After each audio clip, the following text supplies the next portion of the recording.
Hello and welcome. You're watching KYC, Know Your Company, and I'm Hersh Sayta, your host. I'm going to today talk about the IT index. Now, in terms of the way and the manner in which the IT index has performed, it's done very well from the lows. From 32,000, we've rebounded quite well. While the macro does not seem to be improving in significant fashion, at least on ground at this point. Commentary also did not see a material improvement, and that's exactly why we've brought in Eclerx Limited to talk to us about IT and what are the trends playing out in IT. Now this entire small and mid-cap space in IT is evolving and is very, very interesting. Some stocks have rebounded all the way to 20-25% and all the way to back to their highs or towards their highs, and that's why it's starting to look very interesting, and it's important and relevant to zoom out and know whether there's actually expected to be a recovery here. What are management seeing, and what is it that's transpiring in the US? There's plenty happening on tariffs. Is there a tailwind with regard to US macro? Once tariffs start to possibly, or the concerns start to ease out, which it has, could you start to see an unwind with regard to all the pessimism in the US? That's the other thing that we will try to understand from management. The third piece is, let's look at Eclerx specifically. What's making it unique? What's helping it stand out? Or is it just another IT company within that IT basket? Are margins eroding is my next question, and they have been. The margins were well north of the 20 to 23% number. Now they are sub 20%. So clear erosion with regard to margins, and is that a concern? And the last piece is, what are growth prospects looking like for the coming year and for the medium term?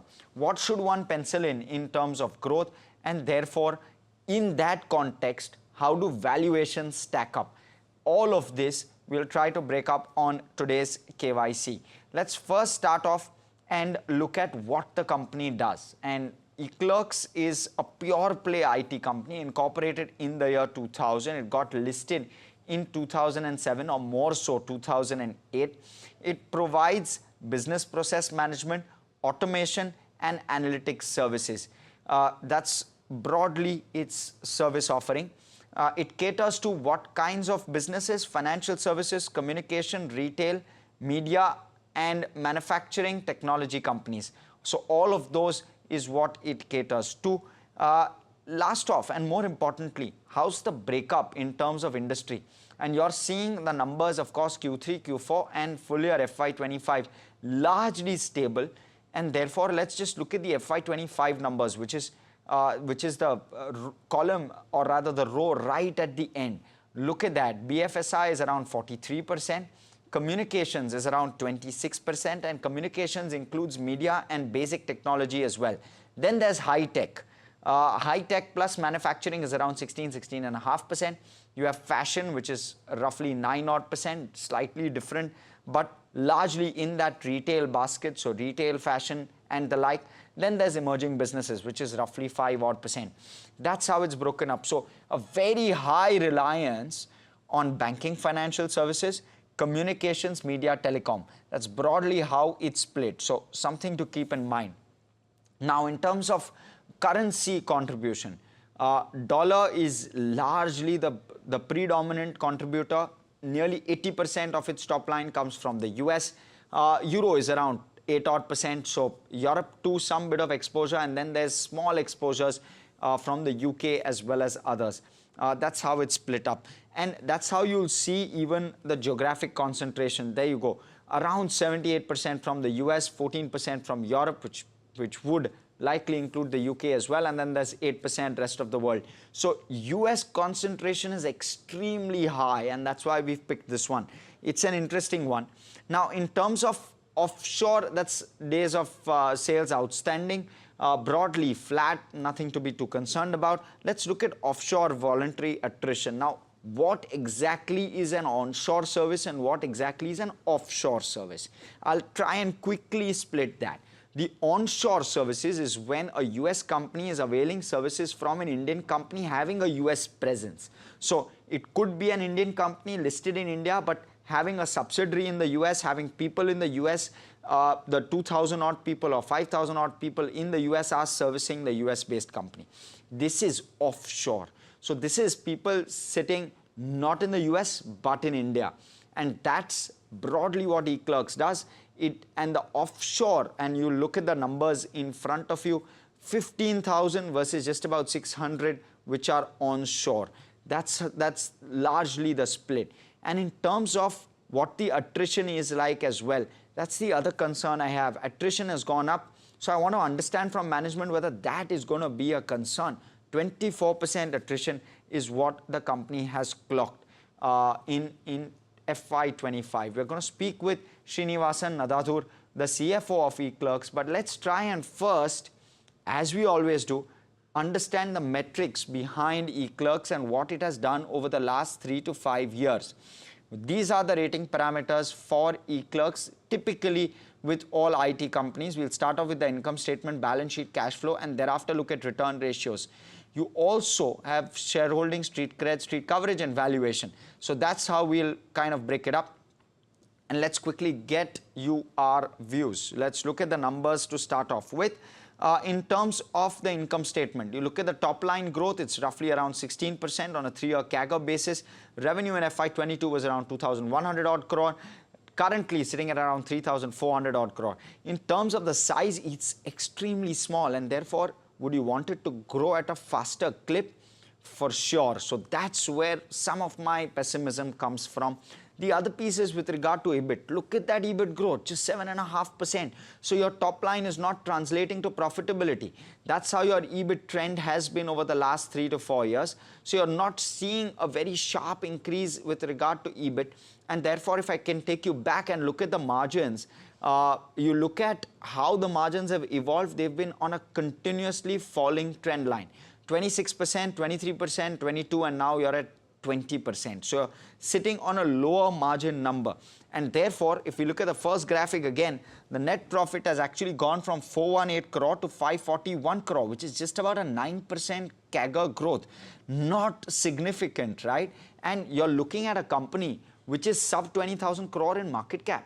So you want it to grow faster, you want it to grow towards the 1 lakh crore, but at this rate, it's not going to do that for a fairly long period of time unless something strategically shifts. And for the moment, we are not seeing that, at least on the income statement. And that's why I give this one a thumbs down. But the balance sheet looking fairly good. Let's look at the net worth of the company. It's sitting at around 2,300 odd crore. That's on your screen. And it has a fairly decent amount of cash and bank balances, as would understandably be the case with IT companies. They always come out with solid amounts of cash. They distribute that cash across the board. And therefore, it's looking like a decent balance sheet as such. No concerns, no debt whatsoever. So fairly clean, a thumbs up with regard to the balance sheet. Now let's look at the cash flow. The cash flow, again, an interesting one. And this time what we've tried to do is we've tried to get you operating cash flow to PAT. I want to understand how much of that profit after tax number is reflecting in operating cash flow. And look at that, 101%, 103%, 121%. So very strong operating cash flow flowing from the profit after tax straight to the company.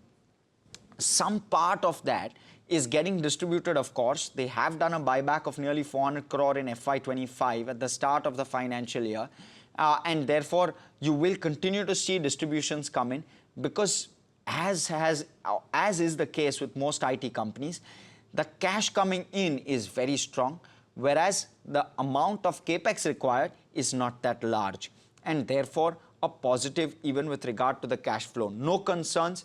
Even receivables, we spoke about the days of due or debtor days. That also is not fluctuating in a significant fashion. Now let's look at the return ratios. And as is usually the case, you will have a fairly solid set of return ratios which are coming through. The only downside here is it's on a falling trend line. You want it to start to go up, rather it's coming down. That's the one concern. But nonetheless, you're holding steady when you're looking at, and I'll tell you why I've given this a thumbs up. When you're looking at the broader universe of companies, you'll largely see that ROCE is above 20% is very healthy. But when it comes to IT stocks, ROCE of 20% is nearly a given. And as it scales, the ROCE ought to inch up. Now, this one is on a slightly difficult glide path with regard to returns and margins. And therefore, you are seeing a fall with regard to ROCE and ROE ratios. And therefore, you're seeing a bit of concern there. But when you're looking at it from a broader universe perspective, your return ratio is very healthy at 21, 22 odd percent.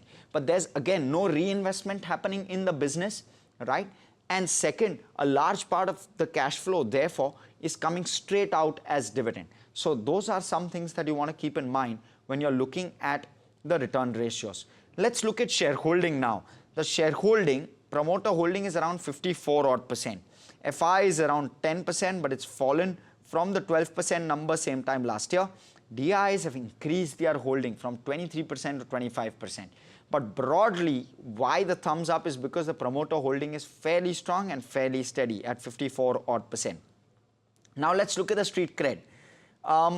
You look at the 6-month performance, you look at the year-to-date performance, it's a fairly muted performance. But you look at the 1-year performance, 54% up. And you look at the 5-year performance, it's very solid at 11x. And that's where you start to see the outperformance shine. So in the near term, it's been a bit of a drag, yes, for sure.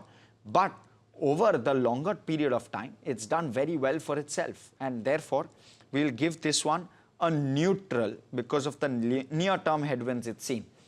Last couple of metrics. Let's look at valuations now. And again, this is a very interesting piece. We'll come to street coverage in just a minute. Let's look at valuations first. You look at the way it stacks up in terms of valuations. Now, these are all its peers. You're seeing Eclerx at 25 times. 5-year average is 20 times. So it's already trading at a 25% premium. You have First Source, which is trading at 33 times. It's currently sitting at 44 times. So very strong growth coming for First Source that's being built in by analysts. 33 times 1 year forward, but the 5-year average is 36. So still some scope for upside. Look at Hinduja Global. It's trading at 47 times. 5-year average is 28 times. And a Birla Soft is trading at 19 times. 5-year average is 22 times. Now, Hinduja Global is not trading at 47. I'm going to change that. It's Newgen Tech, which is trading at 47 times. 5-year average is 28 times. That's how the valuations essentially stack up. You look at other companies, they're looking cheaper compared to their 5-year averages. That's point number one. But at the same time, Eclerx in absolute terms is trading at a lower valuation compared to others. But it's also offering lower growth. There's some bit of headwind on the margin as well. So you want to look out for all of those factors when you're deciding in on valuations. We're giving this a neutral. There's no comfort per se with regard to valuations. It's obviously trading at a premium.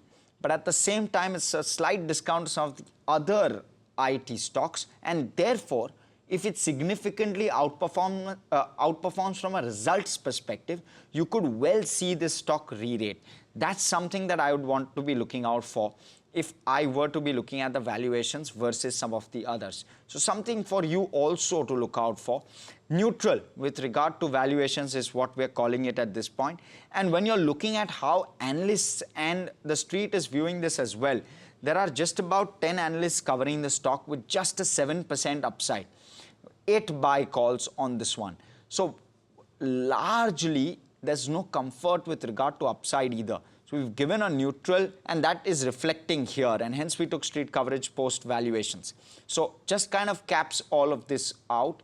Let's look at the summary of how all of this stacks up. You're seeing balance sheet, of course, healthy, and no doubt cash flow decent. Return ratios compared to the larger universe, I did mention that, is a thumbs up for sure. Shareholding is a thumbs up. Street cred, street coverage, valuation, more to be desired, especially on that street coverage and valuation. So we've given this a 5.5 on 8. Now, we'll focus in with regard to the management. I earlier spoke with Srinivasan Nadhadhur, who's the CFO at Eclerx. Here's what he had to say with regard to Trump tariffs first, because the road ahead for the company is going to be largely based on how the US performs. So a couple of questions on the US to start off with. Listening. Right, in conversation with Mr. Srinivasan Nadhadhur, who is the Chief Financial Officer at Eclerx. Welcome, sir. First off, I want to understand from you what the impact with regard to US tariffs is likely going to be, because you have such a large mix coming from the US in terms of business. Thank you, Hersh. Thanks for having me on the show. So we primarily are a provider of IT services, and therefore first order impact is nil. But we do have clients in high tech and retail, and they may have some impact because of tariffs to their business, and therefore there may be some second or third order impact for us.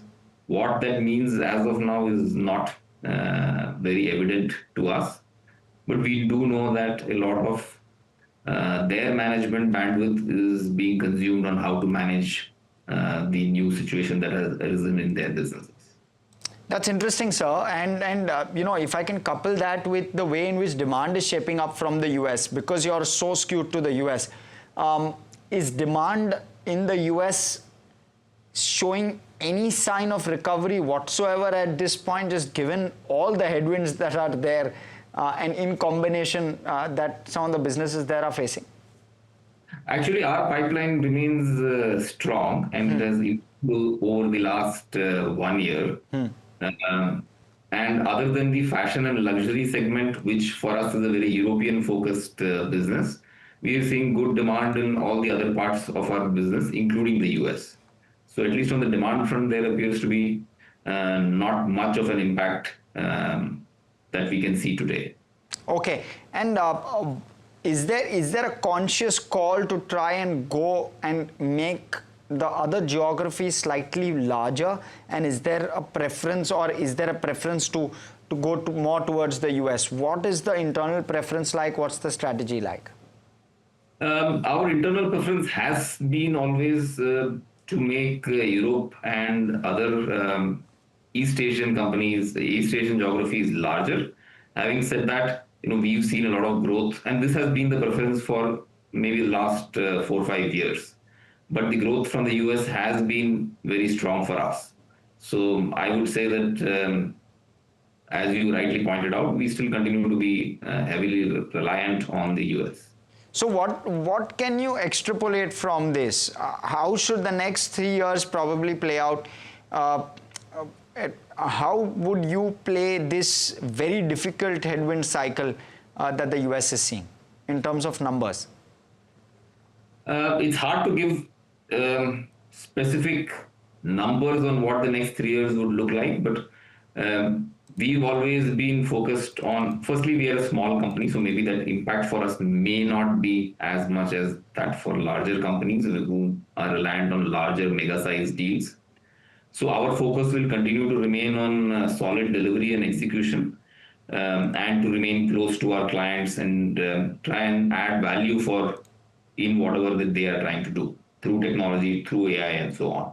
So that basic fundamental aspect of our go-to-market strategy, that remains unchanged.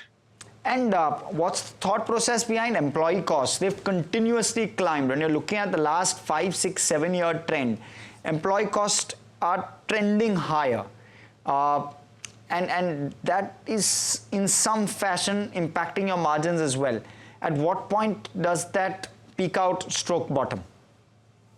So there are a couple of reasons for that increase. One is that over the last 5, 7 years, the percentage of revenue that gets delivered onshore, that has nearly doubled. So maybe 8 years back, it was about 10%. Now it's about 20%. So that is one main reason. And the second is that we've started over the last 2 or 3 years to invest more on analytics and technology skills. And these skills, as you would know, are more expensive. We will continue to invest in AI and technology skills. The onshore component will stay where it is. So we may see a gradual, maybe a very slowing down of that increase. But again, if I think we will want to invest more in technology and analytics because we want to make that a larger part of our portfolio. And therefore, would you say that margins at this point have bottomed, or there is still some way to go, maybe a year or so? And these AI costs that you will incur, will you expense them, or will you, and of course as an extension to that previous question that I asked, would you expense them, would you capitalize them, and therefore what will the impact on margins for that be? So as of now, everything, the investments are fairly small, so it's all being expensed. There is no capitalization. Um, to your first question on what the margin range for FY26 and maybe future is going to be, I can talk about FY26. So we give a 4% range on the EBITDA margin, including other income, which is about 24 to 28 is what we had said for FY25. We ended up at 26%, right in the middle. And we are continuing in the same range for FY26 as well. There are a couple of headwinds. So we opened delivery centers in Lima and in Cairo.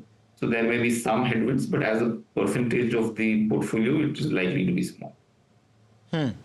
What are the new age growth levers that you're looking for, or how do you take this from 3,500 odd crore in terms of top line to 7,000? Would it just be consistent 10-15% kind of growth compounding, or would there be new levers that you look for to push the growth baton?